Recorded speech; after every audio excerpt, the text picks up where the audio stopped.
আসসালামু আলাইকুম। সবাইকে স্বাগত জানাচ্ছি বিডি ভিউজে। আপনাদের সাথে আছি আমি সাবরিনা কাজী। নানা নাটকীয়তার মধ্য দিয়ে যুক্তরাষ্ট্রের 46তম প্রেসিডেন্ট নির্বাচিত হলেন ডেমোক্র্যাট প্রার্থী জো বাইডেন। সবার এখন আগ্রহ বাইডেনের পররাষ্ট্র নীতি নিয়ে। আজকে আমরা ভারত, ইরান ও তুরস্ক সহ বিভিন্ন দেশের সাথে পরবর্তী মার্কিন প্রশাসনের সম্ভাব্য নীতি নিয়ে আলোচনা করব।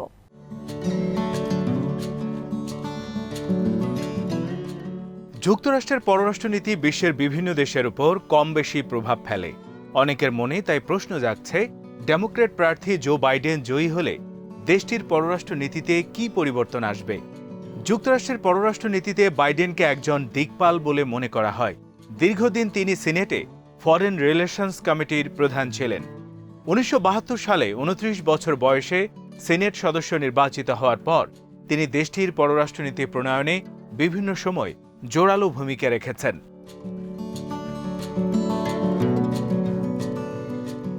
প্রেসিডেন্ট বারাক ওবামার ভাইস প্রেসিডেন্ট হিসেবে তার পররাষ্ট্রনীতিতেও বড় ভূমিকা রেখেছেন বাইডেন। বলা হয়, যুক্তরাষ্ট্রের সরকার পরিবর্তন হলেও বিদেশ নীতির বড় ধরনের রদবদল হয় না। 2016 সালের প্রেসিডেন্ট নির্বাচনে জয়ী হয়ে ডোনাল্ড ট্রাম্প সেই ধারণা অনেকাংশে পাল্টে দিয়েছেন। মুসলিম বিশ্বের সঙ্গে যুক্তরাষ্ট্রের সম্পর্কে বড় ধরনের পরিবর্তন এনে তিনি কয়েকটি মুসলিম দেশের নাগরিকদের যুক্তরাষ্ট্রে প্রবেশ নিষিদ্ধ করেন।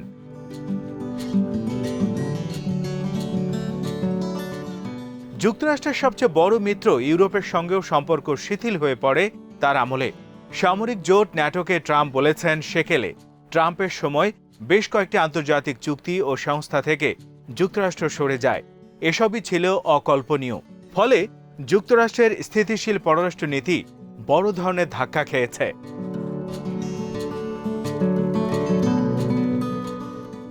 বাইডেন বলেছেন তিনি জয়ী হয়ে যুক্তরাষ্ট্রের উপর বন্ধু দেশগুলোর আস্থা ফিরিয়ে আনবেন। তার ভাষায়, নির্বাচিত হলে আমি প্রথমেই যে কাজটা করব তা হলো ফোন তুলে নিয়ে রাষ্ট্রপ্রধানদের বলবো যে যুক্তরাষ্ট্র আবার ফিরে এসেছে, আপনারা এখন আমাদের গণনায় ধরতে পারেন।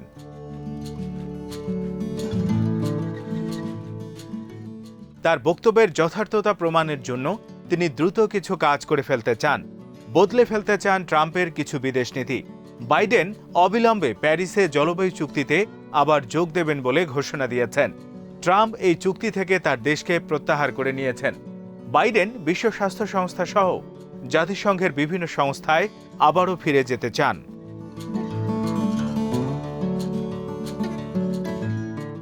ইরান আগের শর্ত মানলে তিনি দেশটির সঙ্গে পরমাণু চুক্তিতে ফিরতে চান। বারাক ওবামার আমলে এই চুক্তি হওয়ার পর অর্থনৈতিক ও সামরিকভাবে উত্থান ঘটছিল ইরানের। তবে ওই চুক্তিতে চরম নাখোশ হয় ইহুদিবাদী ইসরায়েল এবং সৌদি আরব সহ আরবের রাজতান্ত্রিক শাসকেরা। ইরান আবার চুক্তিতে ফিরলে দেশটির উত্থান হবে বলে আশা করা হচ্ছে।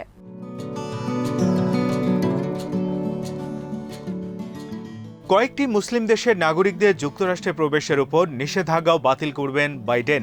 ট্রাম্পের নিষ্ঠুর ও কাণ্ডজ্ঞানহীন অভিবাসন নীতিও বদলে ফেলতে চান বাইডেন। যুক্তরাষ্ট্রের শরণার্থী কোটা বছরে 1,25,000-এ উন্নীত করবেন বাইডেন। ট্রাম্প এই সংখ্যা মাত্র 15,000-এ নামিয়ে এনেছেন।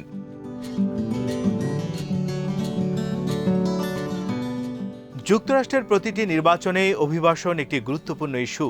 মনে করা হয়, ডেমোক্র্যাটদের অভিবাসন নীতি উদার আর রিপাবলিকানরা রক্ষণশীল। ট্রাম্পের অন্যতম বড় নির্বাচনী ইস্যু এই অভিবাসন। ট্রাম্প বৈধ ও অবৈধ উভয় ধরনের অভিবাসন ব্যাপকভাবে কমানোর পক্ষে ছিলেন।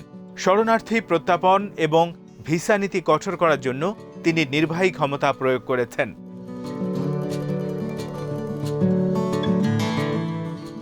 ট্রাম্পের এসব নীতির সমালোচনা করেছেন বাইডেন। এই নীতিকে নৈতিকভাবে দেউলিয়া বলে মন্তব্য করেছেন সাবেক এই ভাইস প্রেসিডেন্ট। তিনি অভিবাসন নীতি সংস্কারের পক্ষে। যেসব দেশ থেকে লোকজন অভিবাসী হয় তার কারণ খুঁজে সমাধানের পক্ষে বাইডেন।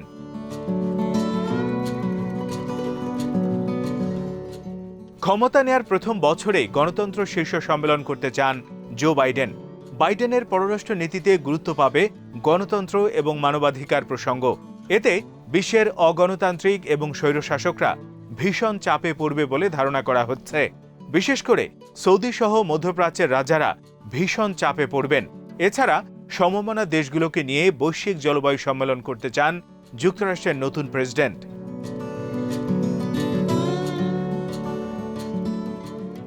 বাইডেনের পররাষ্ট্র নীতি বিষয়ক জ্যেষ্ঠ উপদেষ্টা অ্যান্টনি বিলকেন বলেন, বাইডেন জয়ী আর ট্রাম্প পরাজিত হলেই বিশ্ব একটি অবিশ্বাস্য এবং শক্তিশালী বার্তা পাবে। গত 4 বছর ছিল এটা স্থলন। যুক্তরাষ্ট্রের জনগণ এবং দেশটি যা হতে চায় তার প্রতিনিধিত্ব করে না।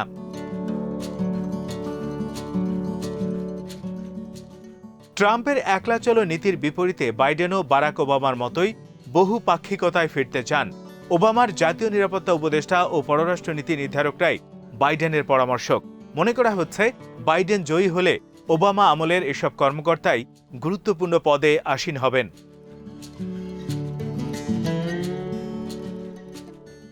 বাইডেন বলেছেন, তিনি জয়ী হলে যুক্তরাষ্ট্রের বিদেশ নীতিকে ব্যাপক পরিবর্তন আনবেন। ট্রাম্প যেভাবে যুক্তরাষ্ট্রকে একঘরে করে ফেলেছেন, সেখান থেকে বিশ্বমঞ্চে আবার ঐতিহ্যবাহী ভূমিকায় ফিরবেন তিনি। বাইডেনের পররাষ্ট্রনীতি বিষয়ক উপদেষ্টা ও ওবামা প্রশাসনের সাবেক পরামর্শক ব্রায়ান ম্যাককিওন বলেন, ট্রাম্পের আমেরিকা ফার্স্ট বা আমেরিকায় প্রথম নীতি মানে হলো আমেরিকা একা। ট্রাম্প যুক্তরাষ্ট্রের ঐতিহ্যবাহী মিত্রদের বিদ্রূপ করেছেন আর সম্পর্ক করেছেন স্বৈরশাসকদের সঙ্গে।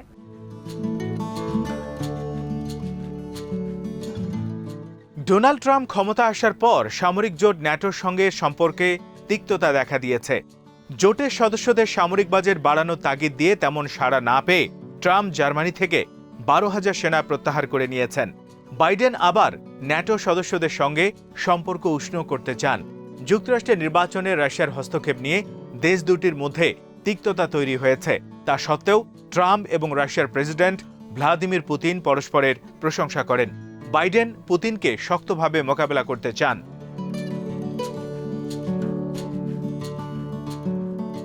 চীনের সঙ্গে শুরুতে ট্রাম্পের সম্পর্ক ভালো থাকলেও করোনা ভাইরাস নিয়ে বৈরিতা তৈরি হয়। ট্রাম্প প্রশাসন শেষ দিকে এসে চীনকে মোকাবেলায় সর্বোচ্চ অগ্রাধিকার প্রদান করে। চীনের বিরুদ্ধে বাণিজ্য যুদ্ধ শুরু করে। এ যুদ্ধে যুক্তরাষ্ট্র হেরে গেছে বলে ডেমোক্রেটরা মনে করেন। চীনের মানবাধিকার লঙ্ঘন, হংকং নীতি ও বাণিজ্য নীতি নিয়ে কঠোর অবস্থান নিতে চান বাইডেন। তবে অনেকে বাইডেনকে চীনের প্রতি কিছুটা দুর্বল বলে মনে করেন। অবশ্য সাম্প্রতিক বছরগুলোতে চীনকে মোকাবেলায় যুক্তরাষ্ট্রের বিদেশ নীতির অগ্রাধিকার হয়ে দাঁড়িয়েছে। বাইডেন সে ধারায় বজায় রাখবেন বলে মনে করা হচ্ছে।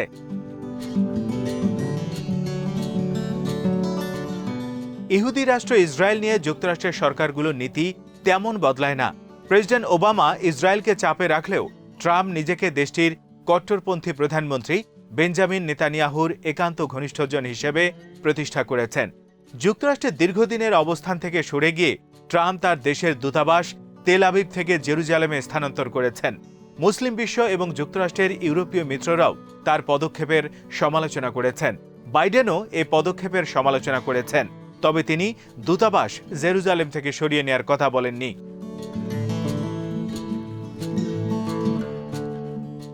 উদীয়মান তুরস্কের ব্যাপারে যুক্তরাষ্ট্রের কোনো সরকারের নীতি খুব একটা ইতিবাচক হবে বলে মনে হয় না। ট্রাম্পও তুরস্কের অর্থনীতি ধ্বংস করে দেওয়ার হুমকি দিয়েছিলেন। তা সত্ত্বেও ইহুদি লবি নিয়ন্ত্রিত ট্রাম্প প্রশাসনের আমলে তুরস্কের উত্থান ঘটেছে অবিশ্বাস্যভাবে। বাইডেন মধ্যপ্রাচ্যে গণতন্ত্র বিকাশে উদ্যোগ নিলে তা তুরস্কের জন্য অনুকূল হবে। তবে তিনি তুরস্ককে চাপে ফেলতে চাইলেও তার সামাল দেওয়ার মতো ক্ষমতা দেশটির রয়েছে বলে মনে করা হয়।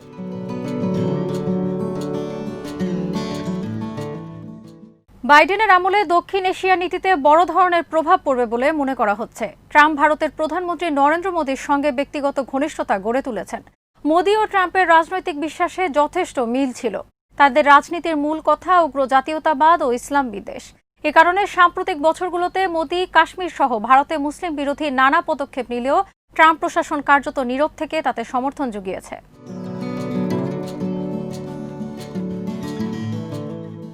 অনেকে মনে করেন বাইডেনের রানিং মেট বা ভাইস প্রেসিডেন্ট কমলা হ্যারিস ভারতীয় বংশোদ্ভূত হওয়ায় মোদী বাড়তি সুবিধা পাবেন।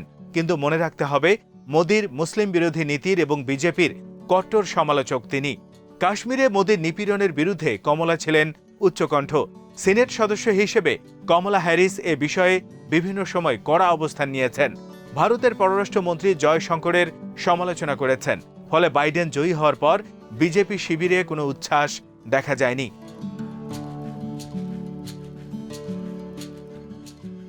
কমলা হ্যারিসের বাবা ভারতের তামিলনাড়ুর বাসিন্দা ছিলেন। ভারতের এই রাজ্যটি বিপুলভাবে হিন্দু অধ্যুষিত হলেও এর বাসিন্দারা প্রচণ্ড বিজেপি বিরোধী।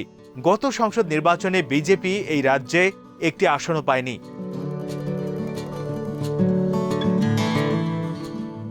তবে চীনের বিরুদ্ধে জাপান, অস্ট্রেলিয়া ও ভারতকে নিয়ে যুক্তরাষ্ট্র যে জোট গড়ে তুলেছে তা থেকে বাইডেনের সরে যাওয়ার সম্ভাবনা নেই। ট্রাম্পের আদেশে আফগানিস্তান থেকে সেনা সরিয়ে নিচ্ছে যুক্তরাষ্ট্র। এতে ভারতের ক্ষতি এবং পাকিস্তান ও চীনের লাভ হতে পারে। বাইডেন অবশ্য এক্ষেত্রে মাঠের পরিস্থিতি বুঝে সতর্ক পদক্ষেপ নেয়ার পক্ষে।